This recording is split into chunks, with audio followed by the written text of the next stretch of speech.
Bonjour à vous et bienvenue à une autre présentation avec Sony Amadeus. Aujourd'hui, nous allons voir la suite, la partie 2 du ADDS. Maintenant, la partie 2, c'est le DNS, du Active Directory. Comme j'aime si bien le dire, la réponse est dans la question, l'analyse de l'infrastructure réseau. J'ai remarqué au cours de mes différentes présentations, étant donné que j'aime ça faire certaines présentations, et aussi avec mon côté réalité, des fois il est un peu dur de garder à jour mes données. Donc, des fois, vous voyez dans mes diapos, ça change d'informations. Mais c'est pour cela que j'ai mis cette diapo qui dit la réponse dans la question. Quelle est la question? Nous savons que peu importe l'infrastructure de la façon que vous voulez l'installer, que le point de départ, le point zéro, comme j'aime si bien le dire, le point zéro est toujours notre net ID. C'est celui que notre fournisseur d'Internet nous a donné. Il nous dit que notre net ID est de 172.255.77.0. À partir de là, la réponse est tout simple, car à partir de là, je sais automatiquement quelle est la classe du masque que je dois utiliser. Donc, c'est une classe de B. Je sais à partir de là que mon masque de sous-réseau sera à la 16, qui veut dire 255.255.0.0. Par la suite, il va juste me rester à moi de décider de comment je vais faire l'infrastructure de mon réseau à l'interne. Donc, la réponse est, je sais que ma passerelle par défaut sera égale à mon routeur, qui veut dire x plus 1 du net ID, qui veut dire 172.255.77.1 serait en réalité mon routeur, qui est donc ma passerelle. Je sais que mon DNS qui est égal à mon serveur de contrôleur de domaine, c'est lui qu'on est en train d'installer. Donc, on avait décidé sur la première présentation vidéo de le mettre sur point 4 parce que j'avais quelques conflits d'adresse IP. La point 2 était utilisée ailleurs. Mais par défaut, moi, j'aime bien garder une structure en disant que mon point 0 est mon net ID, mon point 1 représente ma passerelle et mon point 2 représente mon serveur DC. Donc, en tant que tel, dans ce cas-ci, mon DNS devrait être 172.255.77.4.2, mais dû au conflit d'adresse IP que j'avais, je l'ai mis à point 4. Donc, par la suite, on sait aussi que notre masque sera égal à la classe de la passerelle qu'on avait déterminée, c'était une classe B, à la 16. Donc, on sait qu'on veut garder pour l'infrastructure de réseau de ma compagnie, je veux garder entre le point 1, aller jusqu'au point 10 pour tout ce qui est mes serveurs. Je sais que je veux distribuer à mes employés uniquement des adresses IP allant de point 11 jusqu'à point 199. Et je sais que je veux me garder pour moi tout ce qui est de point 200 à point 254 pour mes imprimantes, parce que j'ai beaucoup d'imprimantes. Mais il y a aussi la technique européenne qui est inversée, mais nous allons rester, nous, uniquement sur la technique américaine. Définition du DNS, Domain Name Server. Le Domain Name System, généralement abrégé DNS, qu'on peut traduire en système de nom de domaine, en le service informatique distribué utilisé pour traduire les noms de domaine en IP. DNS navigation par nom de FQDN, Fully Qualified Domain Name. Qu'est-ce que ça signifie? Ça signifie que lorsque vous êtes chez vous et vous souhaitez visionner votre blog favori de Sony Amadeus, savoir quelle est sa prochaine présentation, vous allez sur votre furteur, sur votre ordinateur, vous ouvrez votre browser favori et vous y tapez le www.youtube.com. Qu'est-ce qui se passe à l'instant même? Votre ordinateur va interroger un serveur de domaine DNS pour savoir à quelle adresse IP répond YouTube. Le serveur de DNS va lui dire que YouTube répond à telle adresse IP. On va voir ça en pratique tantôt. Et une fois que votre ordinateur quelle est l'adresse IP de YouTube, il va aller interroger là-bas le serveur de YouTube, son serveur DC. Donc, il va obtenir automatiquement votre site web.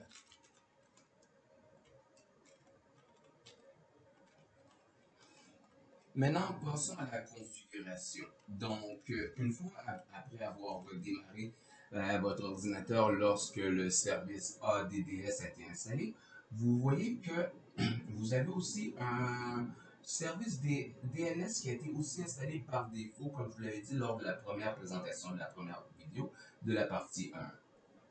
Donc, vous cliquez dessus.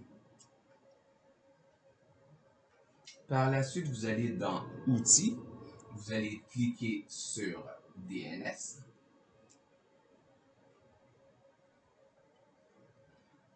Une fois que la fenêtre gestionnaire DNS s'ouvre, vous allez faire Action, configurer un serveur DNS. Vous voici dans l'assistant de configuration d'un serveur DNS. Cliquez sur Suivant. Création de votre zone de recherche. Pour la création de la zone de recherche, sélectionnez le premier. Créer une zone de recherche directe. Donc, nous allons créer notre zone de recherche directe.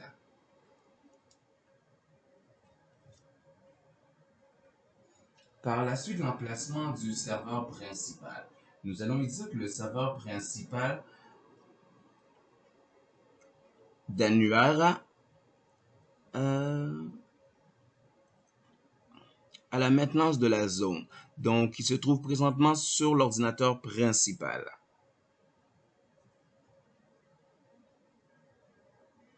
Et nous allons donner un nom à cette zone de recherche.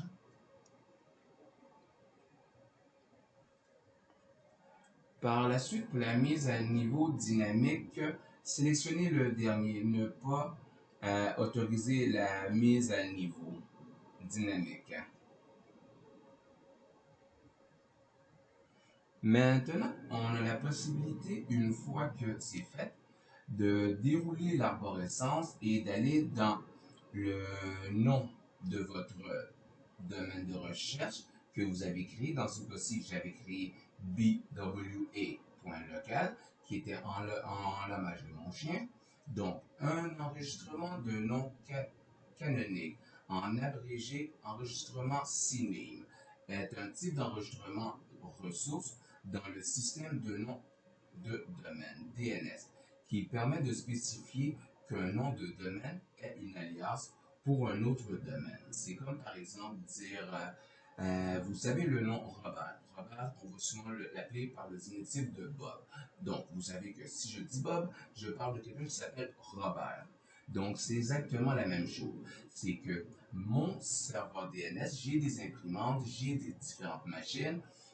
Comment se souvenir des fois du nom complet de l'imprimante? Des fois, ça va être plus simple à l'ordinateur de dire, OK, quel est le nom du printer 1? Donc, il va savoir que le printer 1 répond sous tel alias, sous tel nom de domaine, et voici son adresse IP.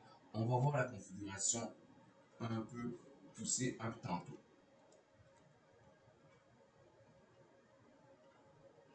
Donc, justement par la suite, le nom canonique, c'est que vous allez dire, parfait, mon premier serveur, oui, je lui ai donné le nom qui était SRV underscore DC underscore Win2K, Win2K19 underscore BWA. Mais des fois, c'est un peu trop long pour certaines personnes à se souvenir de tout ça. Ils vont se dire, serveur, c'est plus simple. Donc, si je veux pinguer le serveur, je vais faire ping de serveur. Donc, serveur, j'ai dû donner l'alliance. J'ai dû donner une alliance à SRV underscore DC underscore Win2K19 underscore BWA. Je lui ai donné l'alliance de serveur. Donc, si quelqu'un ping serveur ou ping SRV, ils vont arriver toujours à la même adresse IP. Donc, le mot serveur, comme vous voyez ici présent, n'est qu'une alliance que je veux utiliser pour l'adresse complète ici présente. Donc, une fois la zone de recherche directly. Passons à la zone de recherche inversée. La zone de recherche inversée, direct, c'est quoi? C'est que si je ping un nom, j'obtiens l'adresse IP. Maintenant, si je ping l'adresse IP, je veux pouvoir aussi obtenir son nom.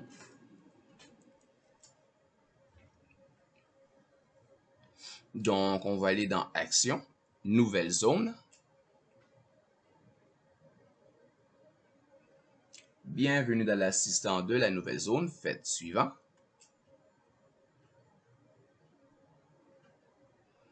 Vous allez dire que c'est une zone principale. Vous allez sélectionner pour le type de zone.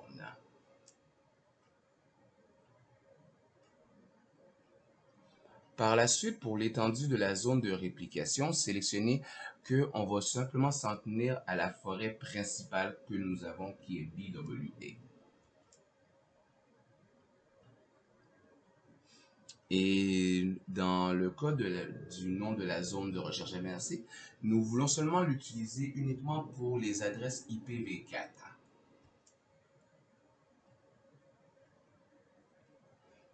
Par la suite, c'est là qu'embarque votre NetID.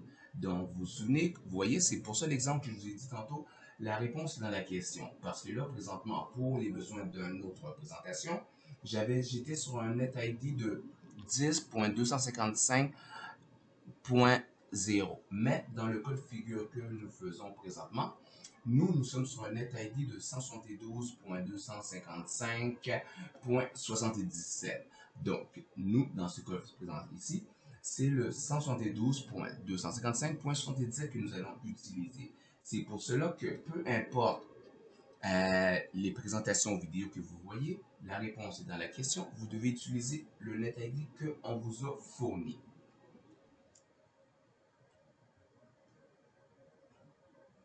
Pour la mise à niveau dynamique, sélectionnez ne pas faire de mise à niveau.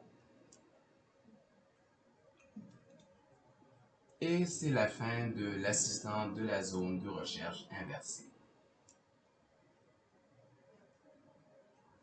Et voilà, vous avez créé votre zone de recherche inversée.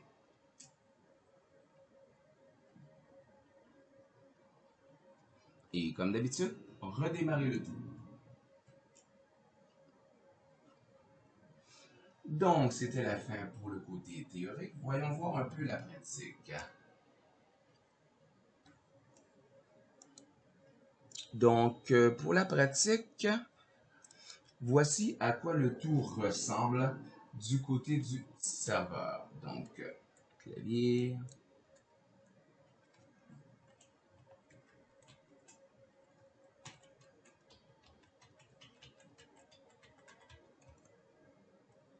Parfait. Du côté de mon DNS, si je veux voir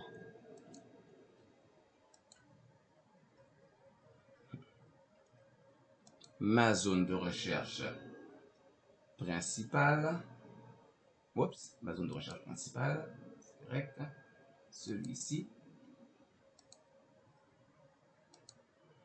Donc, vous voyez, c'est tous les noms ici, celui-ci, celui-là.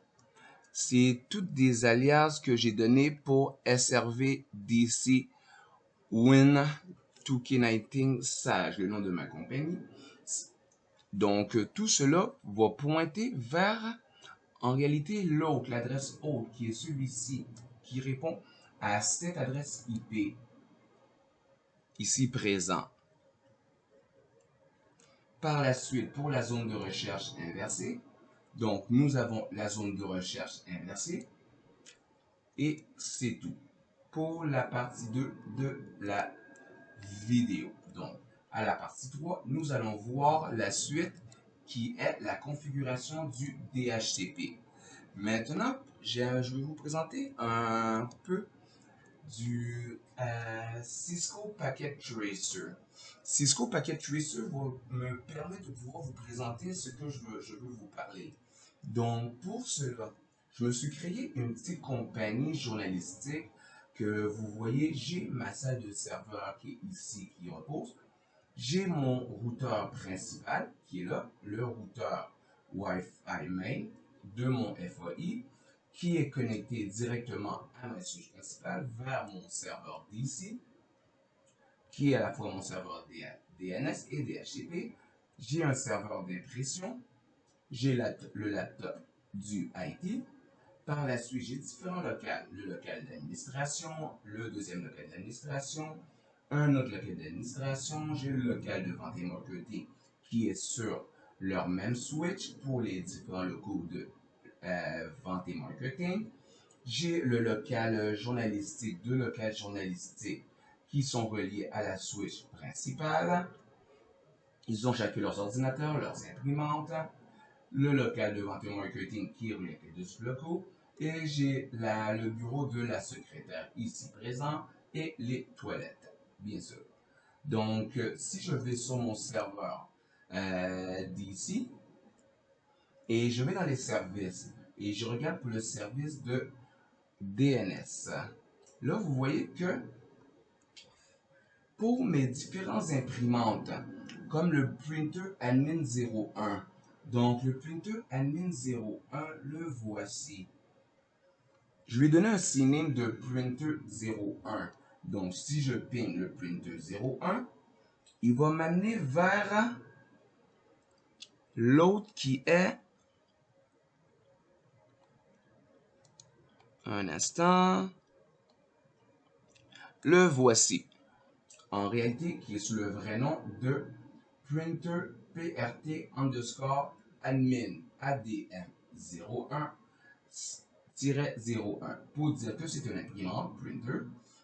Admin 01 pour savoir qui est dans le local admin 01. Et je sais qu'il y a un seul imprimante à cause de son ID dans ce local-ci. Donc, si j'essaie d'aller pigner cette imprimante, disons de n'importe où, on va prendre du bureau d'ici, du bureau du journalistique. Il va aller pigner l'imprimante qui est ici présent.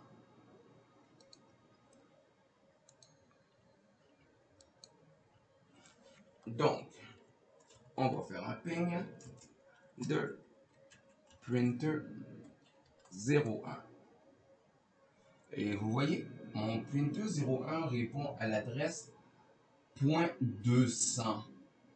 Parce que pour ce réseau-ci que j'ai fait pour ces présentations-ci, c'était un NetID de 12.1.10 que je devais utiliser. Donc, mon printer répond à l'adresse .200.